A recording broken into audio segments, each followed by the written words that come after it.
Well, we're going to take a little bit of a shift now with our second keynote speaker. A lot of you in this room would already know who she is. She is an incredible athlete. She's a 4-time Olympian for Australian marathon running and was on the cusp of being able to represent Australia 5 times straight at the Olympics. That is, I mean, if a good 2 decades of Olympic representation in marathon running. That is incredible. She's also incredibly driven by the pursuit of pushing herself to new heights. That comes through in how she speaks, the way she carries herself, the things that she does, and also driven to empower women through running and self-belief. She is, of course, the incredible Lisa Weightman. Please welcome her to the stage.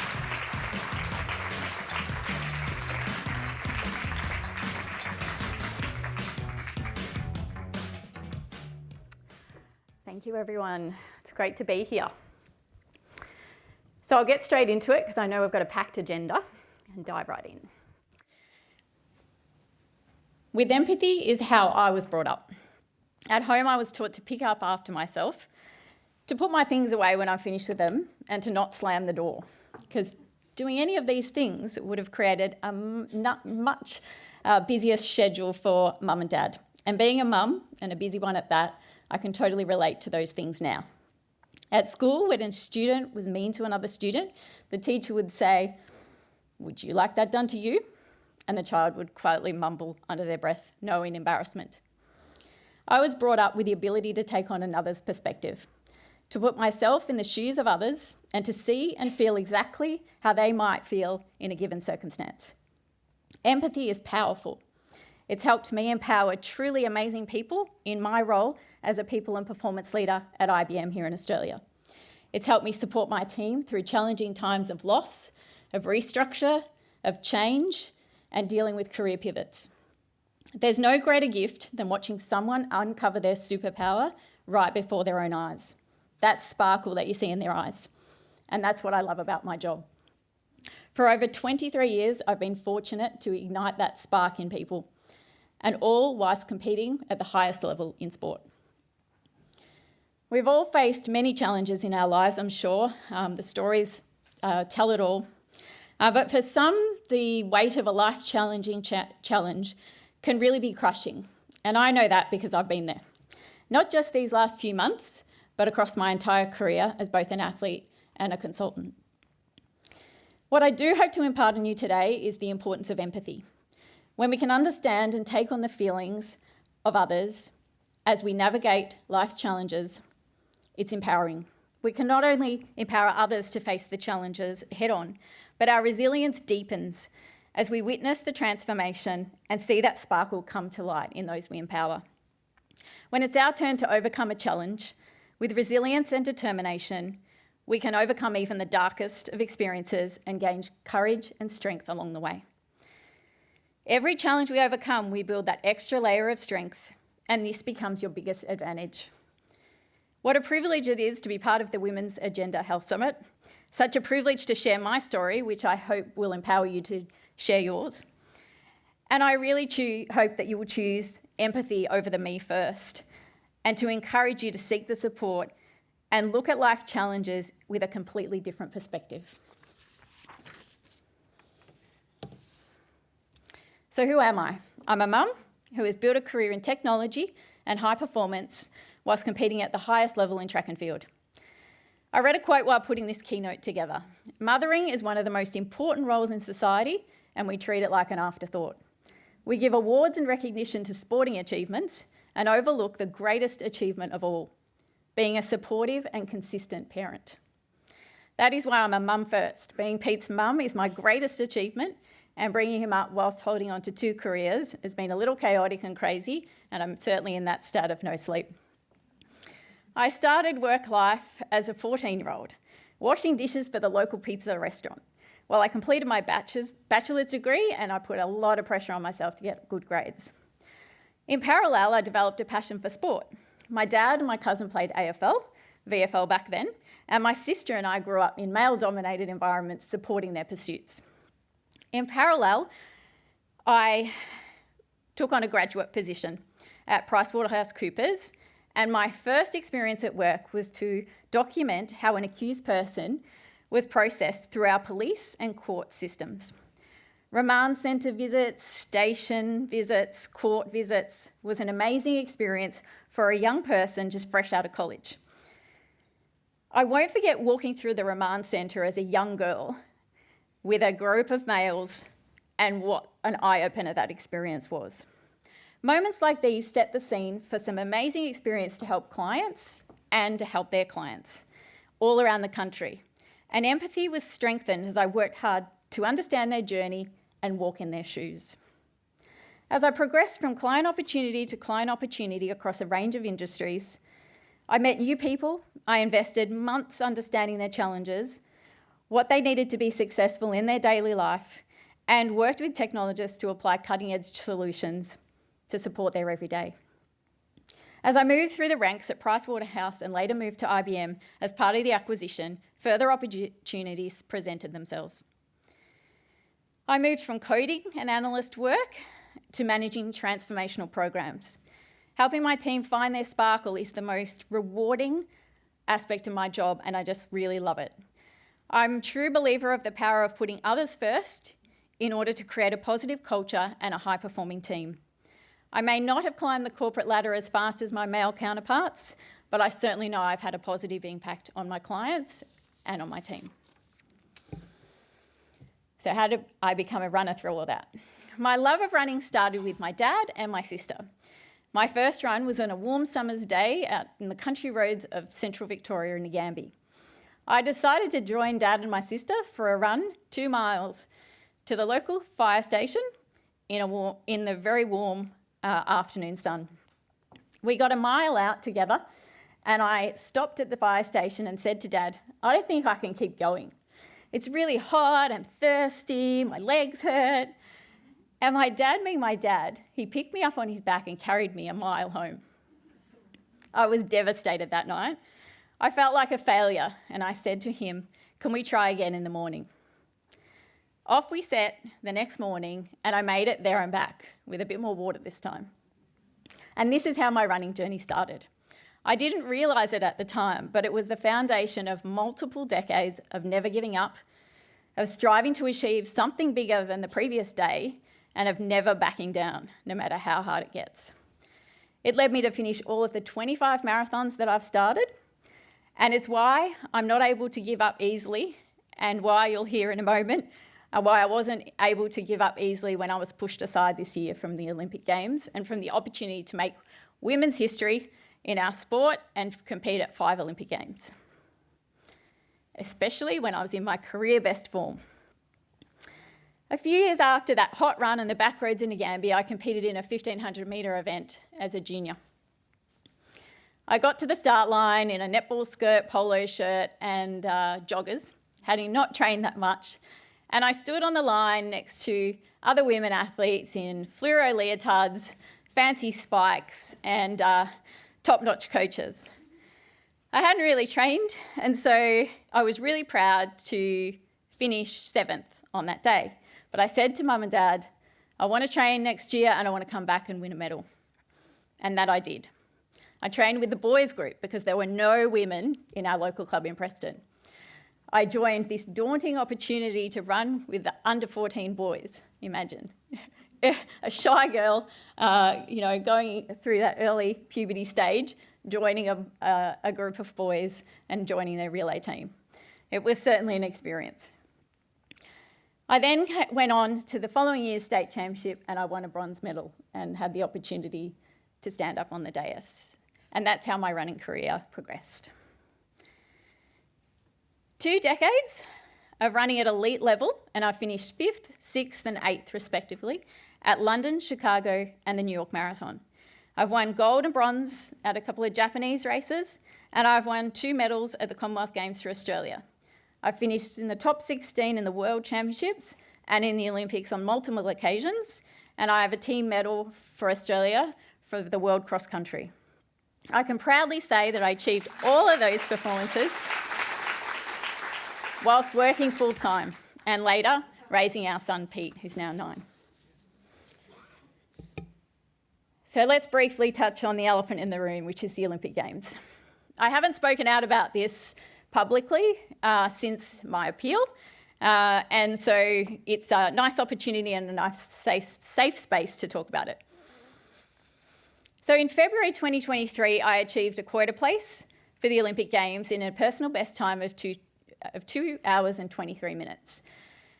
The athlete who I'd most aspired to be like, Lisa Ondiki, silver medalist, and coached by my coach. I'd always wanted to run as fast as Lisa as a young girl growing up, and that I did to qualify for my 5th Olympics. I was elated. I'd put myself in the best spot that I could possibly be, and the plan was to chase further faster times across a range of courses to demonstrate 2 key criterion for the Olympics, which was consistency and competitiveness. After a short build, I nominated for World Championships and placed 16th in extremely warm conditions. In December, I went to Valencia with a goal of improving my personal best, but unfortunately I got COVID the week of on the plane over, and it was a little bit of a disaster. At Valencia, surprisingly, I did record another qualifier, taking my qualification times to 2 at that stage, and I later finished with 3 qualification times for the Olympic Games, which was more than any other athlete that was selected to represent Australia in Paris this year. We watched every woman in the mix have a turn at running fast to secure the top 3 quota places for Australia. Each time, the goal was the same: to run faster than my time in order to elevate their position. The selection policy, a legal contract, stated very clearly that only those in quota place could be nominated. For Lachlan, for my coach and I, holding on to that spot and demonstrating that I'd exceeded the remaining criteria was the way to be selected. Athletics Australia, via the chairman, had communicated in January that consistent performances would be favoured over one-off. On May 8th, I received a call from Athletics Australia, head of high performance, and a letter from the chairman advising that I would not be nominated for the Olympics. Instead, I would be the alternate. No reasons, facts, or quantifiable data was offered in support of their decision, despite what I had achieved. My world and that of my family, my coach, and my closest friends was turned upside down in an instant. I couldn't breathe, I couldn't think. We asked the head of high performance, what criteria did I not meet? He said, I don't know. I asked, who was in the team? He replied, I don't know. It wasn't until we initiated the appeal with the National Sports Tribunal that we learned more. And what we learned through podcasts, mainstream media, the general public, both here and abroad, and the tribunal submissions raised more alarm than a city building on fire. The selection committee then concluded at the end that it was unable to nominate me due to the committee's belief that the 3 nominated athletes had greater potential to finish in the top 8. Crystal ball gazing is what we refer to that as. Historical performance data and performances during the qualification window simply did not support this prognostication, and the contractual document, the selection policy, clearly referred to the ability to only nominate an athlete who was in a quota place. As we progressed through the tribunal process, the anxiety, the panic attacks, which I'd never experienced before, and sheer desperation to uncover the truth took its toll.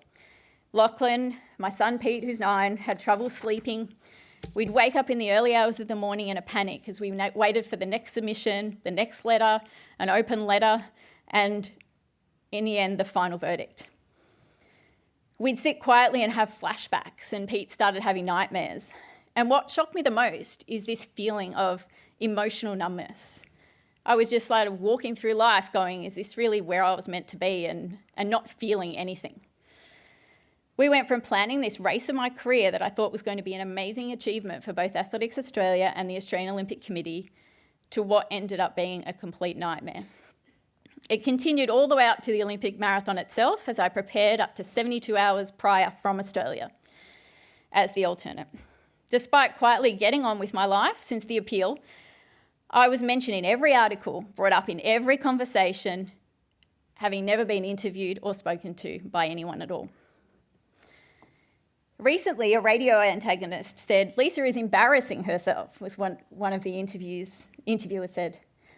And well, if winning 2 races, almost running national record in a 15K and winning Australian title on the day of the Olympic marathon is embarrassing myself, and I'm all good with that.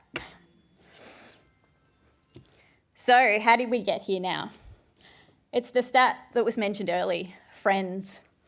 So I had some amazing friends who were there supporting me every day. They'd drop off pasta dishes, soups, cakes. I had so many flowers in the house that I looked like I was in a funeral home.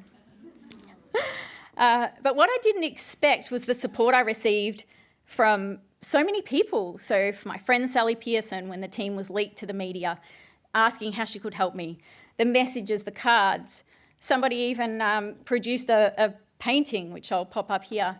A lady who I'd never met before started doing some painting as a hobby and for her own mental health and sent this to me. It was just the inspiration that I received from each and every one of the community out there, the thousands of overwhelming messages. But one thing that was really inspiring for me and kept me going is, and through that despair and hopelessness, was how those would reach out to me and tell me about their story and about how me continuing to run and continuing to show what I can do was an inspiration to them to get through their challenge. And I have so many stories that I could write a book now in my DMs. So how am I bouncing back? I've been able to approach things with empathy. This experience has shown me how powerful this can be in challenging times. So many people approach me with empathy, and that's helped me bounce back. You can either take on board what a small group of people say about you, or you can use that to your advantage, and I've chosen the latter. For 20 years ago, I was told that I wouldn't make it as a marathon runner, and here I am, 4 Olympics later, and should have been 5. I've found that switching off social media that doesn't serve you is so empowering. I did that and it completely changed the algorithm. My Instagram was full of motivational quotes and how to cook pasta Alfredo. One should not have to endure the stream of negativity, and a lot of it comes from unwanted posts on Instagram. What I have in common with those who have gotten through their challenge is that I've approached it with a healthy outlook, and I've approached it with empathy, understanding what it's like to dive through a challenge and come out the other side. So as I finish, if I can impart on you something that I put into practice every day that certainly has helped me get to where I am today. Talk to yourself rather than your anxiety. It's really important. We're so often really engrossed in having these negative conversations with ourselves, so stop doing that. Do something every day that shows you that you can, no matter how big your dream is and how much you think it's insurmountable. Create a vision board of your goals and keep focused on those goals. Capture your affirmations daily, and most importantly, show empathy. Overcoming challenging times doesn't always need to be ending in a fairy tale. It's about learning from our experiences, training your mind to believe in what's possible, growing as individuals, and becoming stronger and more resilient because of them. I'm looking forward to my next challenge and the opportunity to use this experience to help others sparkle. Today, I want you to all sparkle and enjoy this very special day.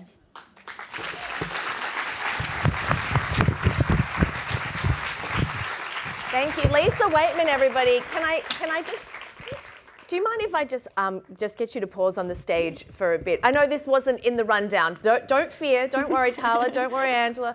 I just think that we've had this wonderful opportunity to have you here, and you've been, so open, and you said this is the first time that you've spoken publicly about these challenges. And I'm just wondering, I just want to bring it back to kind of a women's health perspective and some of the biases that we see in women's health. Hearing you say that kind of crystal ball gazing, where they said, we just think other people might be able to do a better job, not really based on anything seemingly. Yeah. I wonder, do you think that there was a bias there about perhaps your age or your experience that said that you've done this for 4 Olympics already and you're 45 and other people might be able to do it better? I don't want to speculate, but how do you reflect on that? Yeah, well, I think you've definitely hit the nail on the head, but I do have to be careful what I say so I don't get sued. Okay. If you want, you can whisper it in my ear and I'll say it. Right, okay, I see. But yes, it's there's certainly bias there. The performance data that we pulled together, we actually pulled together well before the phone call because I had a really bad feeling, and that's probably another lesson I didn't put up there, is trust your gut. Because I had a bad feeling in the lead up. And so we pulled together a lot of performance data that I thought in a panic that they should know as the selectors. And when putting that down on paper, I naively thought, once they see this data, they'll realise, oh, hang on, we've made the wrong call, and we'll make a change to that. And even after I won the appeal at the National Sports Tribunal, for those that don't know the outcome, I actually won, but the National Sports Tribunal only has the power to send it back to the same selectors with a recommendation that they reconvene a new committee to look at the issue again to avoid bias. And that was stated in the appeal document. So yes, there's something at play there. We tried to fight. And yeah, I guess the key thing is try not to back down even when you know things are becoming really challenging and you may not win. The fight hopefully will help the next generation, because I then ended up being the only athlete that was treated like that out of the entire track and field team.